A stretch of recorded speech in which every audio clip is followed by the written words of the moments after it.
welcome to another Looney Tunes review video.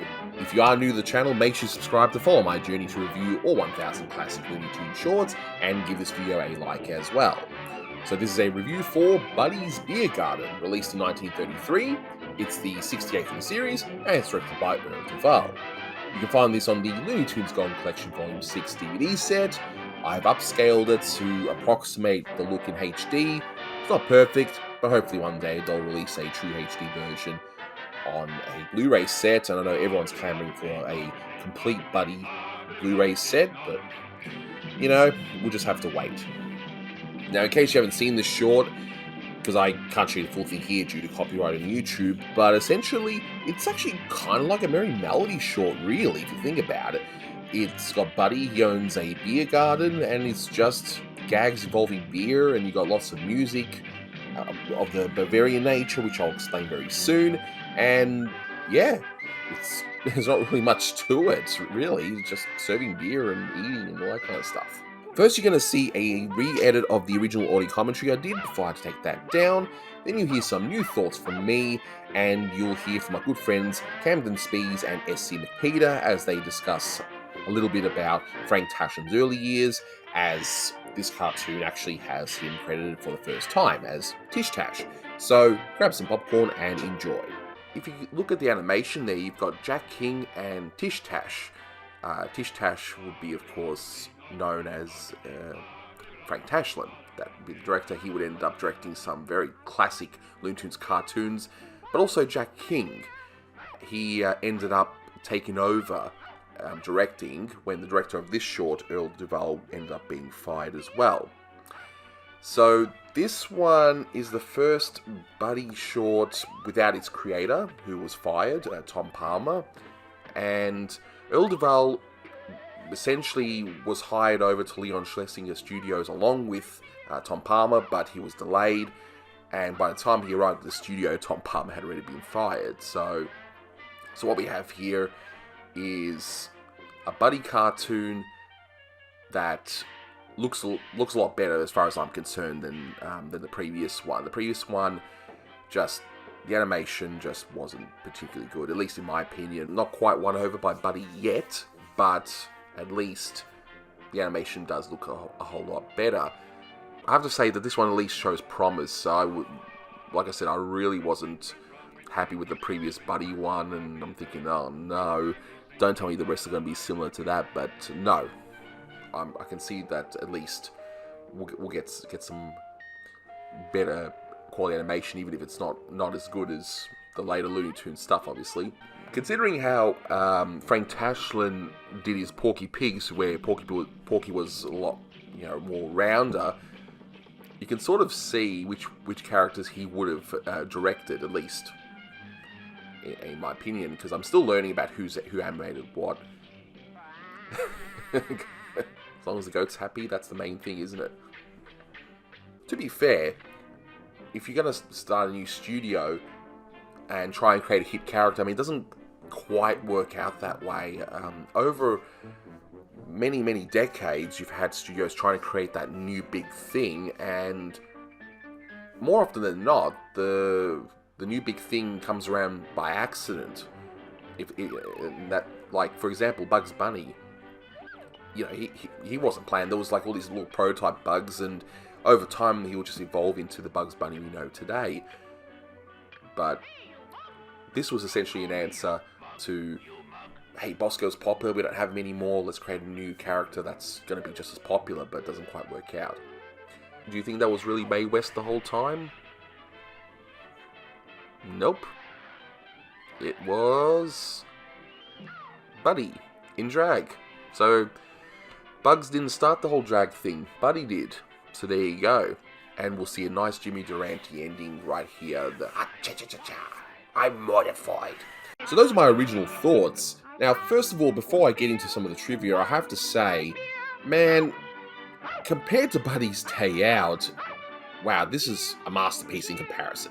No, it's not the greatest short, but it's like a night and day difference here. I mean, here we actually get a sense of fun. We at least see the animators having a bit of fun with what they're doing, whereas Buddy's Day Out just seems like a chore, just no one really knew what they were doing, really. So, yeah, this short already is a lot better than that. Ugh, I don't want to think about that anymore. In fact, if you look at the title cards between the two, you can see already that the new design for Buddy, see, they already had to redesign him after one short, is a lot more appealing. I mean, yeah, they did the similar thing for Bosco. You know, his design was tweaked a little bit from the earlier days, but at least that early design was used a few times, whereas here it's like, nope, back to the drawing board. So, yeah. So, first of all, in terms of caricatures, we actually get two here. So, we get Mae West, and she sings a song which seems to be called I Love My Big Time Slow Time Baseball Man. And I figured that must have been a Mae West song or something, because I'm not as familiar with her career, but apparently Norman Spezza, who did the music for this short, this is an original composition. So, yeah, the song seems to be a parody of Mae West songs. Now, if I am wrong about that, let me know, but it certainly sounds like something that she would have sung around that time. And yeah, at the end, as I mentioned in the commentary, we get Jimmy Durante. And with Jimmy Durante, yeah, big nose, we make fun of him. It's not the first time, nor the last time they'll do it in a Looney Tunes short. Now, in terms of the theme of this short, you know, we got a lot of beer drinking. Around this time, Prohibition it effectively ended around this time. It was technically still in effect, but it was more like, hey, the writing was on the wall for Prohibition, and people could start drinking again. People would automatically look at this short and think it's German culture. It's actually more Bavarian culture, so it's within Germany. It's just one region. It's no different than in, say, in Australia, where people from the southern part of Australia talk differently than the people of northern Australia. More extreme differences, well, I'm sure you can tell a difference from someone in New York and then someone from Texas. So it's a similar sort of thing. You know, Bavaria is just one region, but that seems to be, by and large, German. So, but there's lots of Bavarian references here that I did notice, and I had to look into it. So, at one point, we see in the back, we see this barrel that says Pilsener beer, and there is actually a light pale lager from the Bavarian region called the Pilsner. So, of course, that's all from the Bavarian region, and it's interesting that they actually went that far. I don't think people would have even really noticed when they're watching this with maybe on the grainy film footage, but here in this restoration, we can look in the back and think, oh yeah, so someone knows their beer. So there you go. Oh, and speaking of beer, that sign with the goat on there, which I thought was pretty funny, as says Bock beer, that was very much a real beer. It's basically a dark lager, and apparently it's very, very strong. So I haven't had it. So if you've had it, definitely let me know in the comments if it's any good and worth actually trying. I thought it was interesting in regards to pretzels, because that's region, but I'm pretty sure that's not how pretzels are made, but yeah, it's still pretty funny. And we see this funny gag involving the beef tongues sandwiches, so haha, beef tongue sandwiches, yeah, they're talking that, and it's not the first time or the last time that they've done a beef tongue type joke in the Warner Brothers cartoon catalogue, but beef tongue is actually eaten in Germany, but I don't think it's in sandwiches. I mean, it's clearly a weird gag, though, I must say. Now, that cheese that Buddy cuts, I think that's called Burgada Edelpils. Burgada Edelpils. I butchered that, I'm sure I did. But anyway, it's a cheese that's from the Bavarian region, and it just looks like the pictures, so I'm assuming that's what they're referencing. Again, I could be wrong. They could be just like, we need cheese for the sandwich. People from the future will probably overthink this, but I think that's what it is.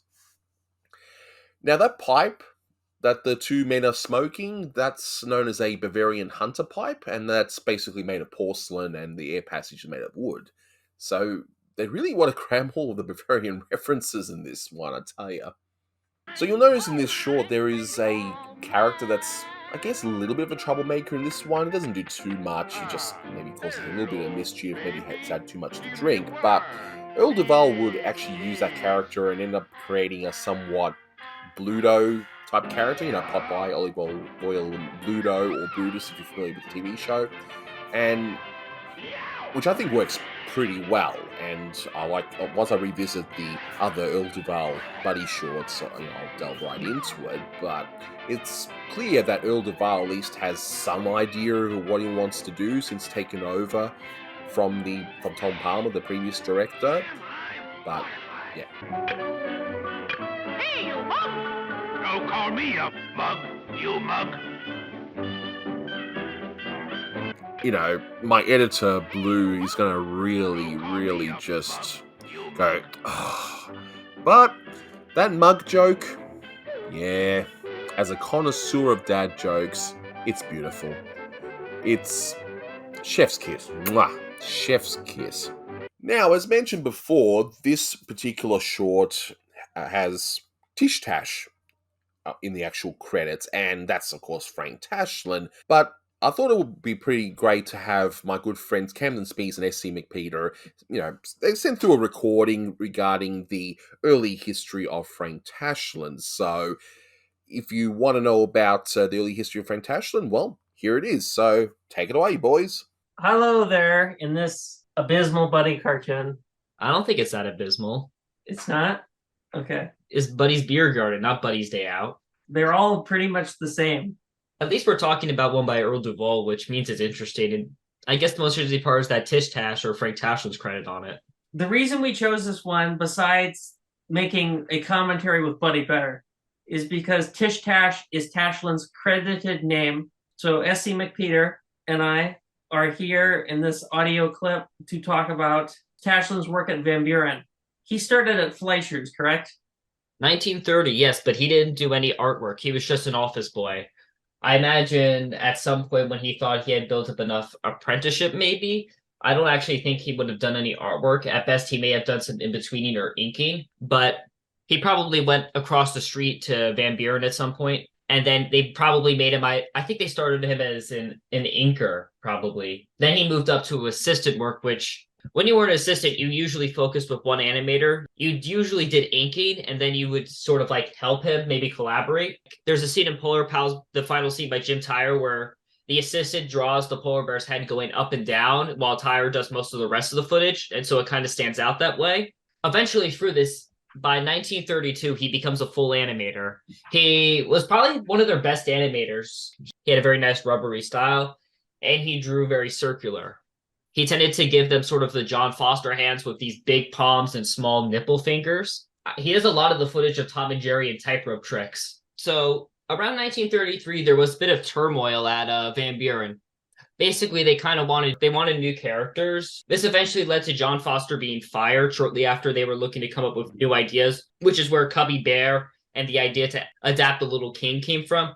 It's around this time that Tashlin leaves. He might have been part of some sort of layoff around the time Foster was fired, but I'm not entirely sure. He may have just left on his own call, but he did at least direct one Tom and Jerry called Hook and Ladder Hook 'em. And it's really interesting. Yeah, he did Hook and Ladder Hook 'em, or Fire, as the official titles call it. He does pull out a lot of nice punches, and some of the gags are reminiscent of Porky the Fireman. They anticipate it. Now, still, I think while he was still working at Van Buren, because Tashlin, according to the Lambiek website, he hated Van Buren. He could not stand him. I mean, he sort of stayed out of the way of the animators, but he did kind of butt heads to try and get them to make films that people would like better. When it's the Van Buren studio, that's kind of an impossible task to ask them to make better cartoons. Yeah, they're that good. In anticipation of basically his hatred for Van Buren in ways, he made this strip called Van Boring. Now, Van Boring started out like Peanuts, or another strip we're going to talk about a little bit. Van Boring started actually, in this case, in humor magazines like Captain Billy's Whiz Bang, which is actually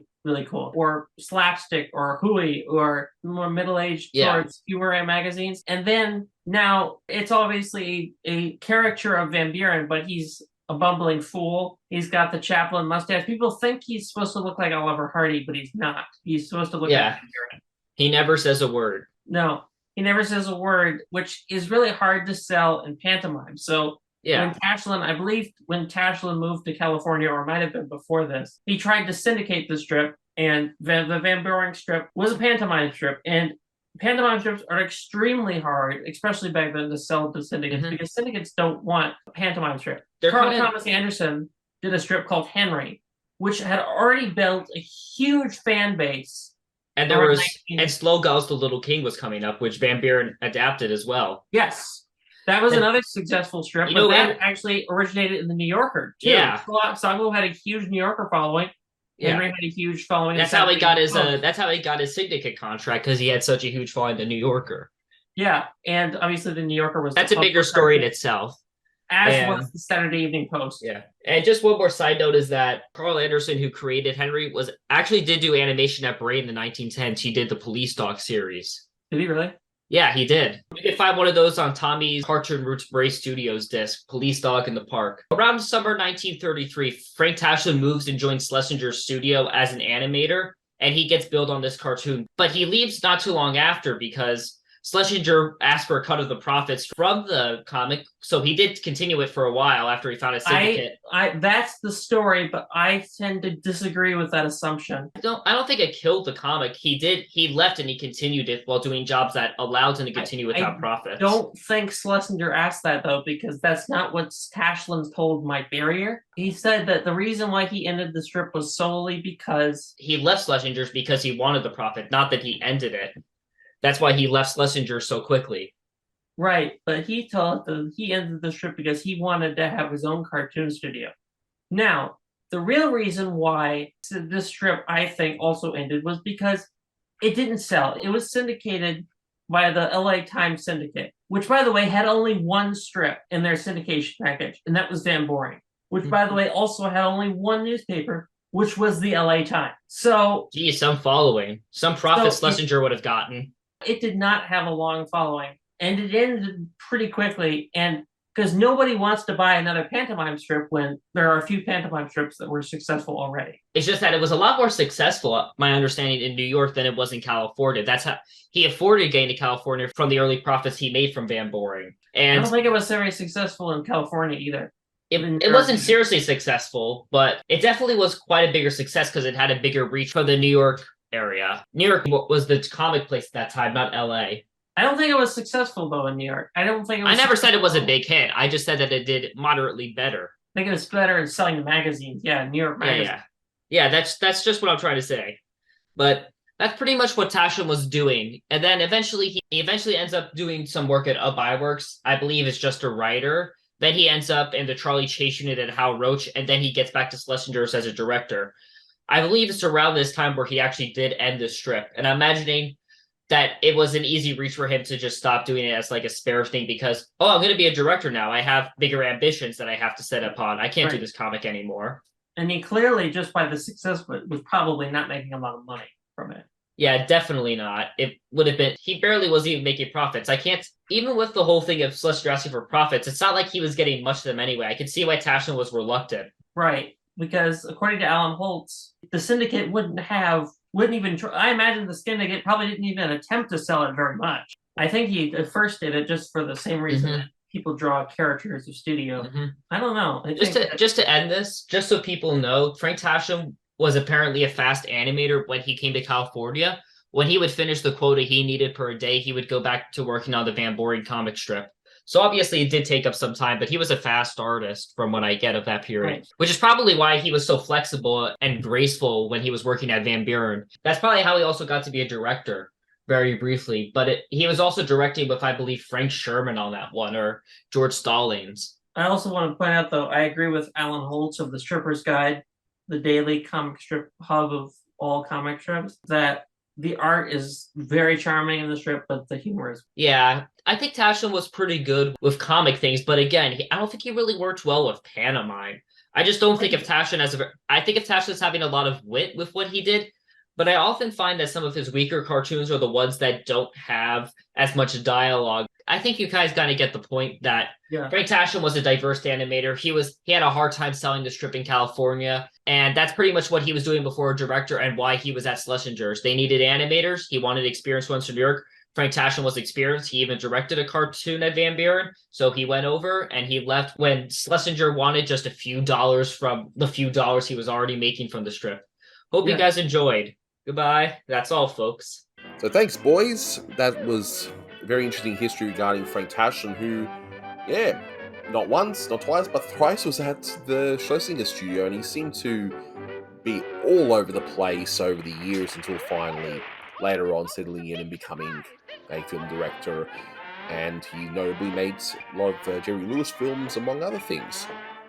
But as for the short itself, look, as I mentioned before, anything compared to Buddy's Day Out is going to be a masterpiece. But at the same time, is this short the best? No. Is it fun?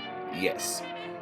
It's got some wonky animation though, so yeah, that's why I can't quite give it the perfect marks. I mean, again, you can sort of see the animators are sort of finding their way with Buddy and I guess the animation style. You know, they haven't quite figured everything out, but at least they figured out, okay, we can sort of have a bit of fun here, because Buddy's a very bland character in case you haven't figured it out by now, and at least in this short, they're sort of figuring, okay, maybe if we put Buddy in a funny situation, like him owning a beer garden, and we can make a lot of the jokes around Buddy, again, involving beer and the Bavarian culture, then that could work, and it mostly does succeed.